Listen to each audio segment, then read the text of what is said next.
एक राजा था, उसके कोई पुत्र नहीं था। राजा बहुत दिनों से पुत्र की प्राप्ति के लिए ईश्वर से आस लगाए बैठा था। वक्त बीतता गया लेकिन पुत्र की प्राप्ति नहीं हुई। तब राजा के सलाहकारों ने राजा को तांत्रिकों से सहयोग लेने को कहा। राजा तांत्रिकों से मिला।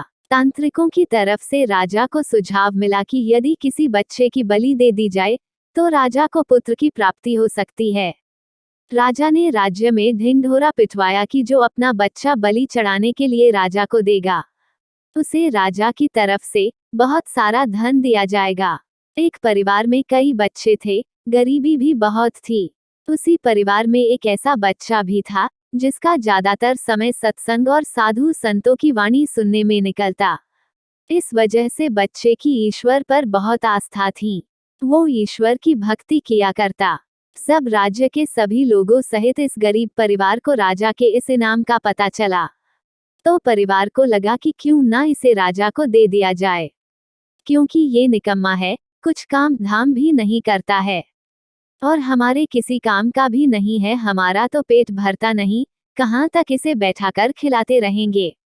और फिर एक बच्चा कम हो गया तो क्या फर्क पड़ता है, इसे देने पर राजा प्रसन्न होकर हमें बहुत सारा धन देगा।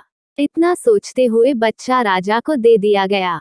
राजा ने बच्चे के बदले उसके परिवार को काफी धन दिया। राजा के तांत्रिकों द्वारा बच्चे की बलि देने की तैयारी हो गई। राजा को भी बुला लिया गया। राजा और तांत्रिक दोनों के द्वारा बच्चे से यह पूछा गया कि तुम्हारी आखिरी इच्छा क्या है। बच्चे ने कहा कि मेरे लिए रेत मंगा दी जाए। राजा ने कहा बच्चे की इच्छा पूरी की जाए। अतः रेत मंगाया गया। बच्चे ने रेत से 4 ढेर बनाए।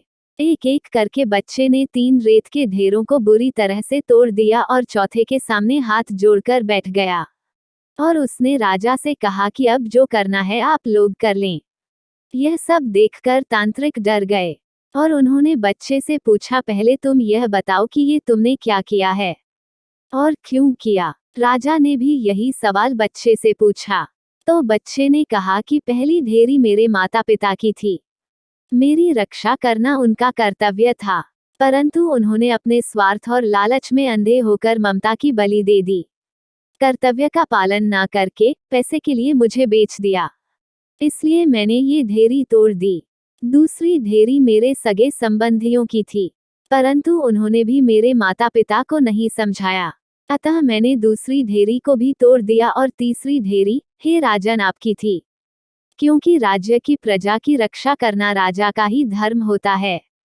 परंतु जब राजा ही अधर्म के मार्ग पर चलकर मेरी बलि देना चाह रहा है तो ये ढेरी भी मैंने तोड़ दी और चौथी ढेरी मेरे ईश्वर की है। अब सिर्फ और सिर्फ अपने ईश्वर पर ही मुझे भरोसा है, इसलिए यह एक ढेरी मैंने छोड़ दी है।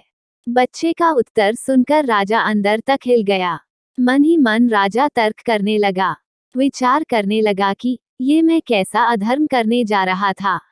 भला अधर्म के रास्ते पर चलकर मुझे पुत्र की प्राप्ति कैसे हो सकती है। इतना सोचते हुए राजा ने अपने मन से बच्चे की बलि देने का विचार निकाल फेंका। राजा ने बच्चे के बलि रुकवा दी। इतना करते ही तुरंत राजा के मन में ये ख्याल आ गया कि अरे क्यों ना ये बच्चा मैं पालूं, इसे अपना पुत्र बना लूं, अपने पास रखो। आखिरकार इतनी ज्ञानी और ईश्वर प्रेमी बच्चा मुझे कहाँ मिलेगा। इतना सोचते हुए राजा ने बच्चे को सीने से लगा लिए और ऐलान कर दिया कि आज से ये मेरा पुत्र है, मैं इसे गोद लेता हूँ। राजा फूट फूट कर रोने लगा और खुद को कोसने लगा कि मैं मूर्ख अपनी कामना में इतनी लिप्त हो गया था कि धर्म अधर्म में फर्क ही ना जान सका। इस पुत्र मोह में मेरा मन इतना अंधा हो गया कि ईश्वर ने मुझे पुत्र दे दिया है, इस बात को समझ ही ना पाया, देख ही नहीं पाया।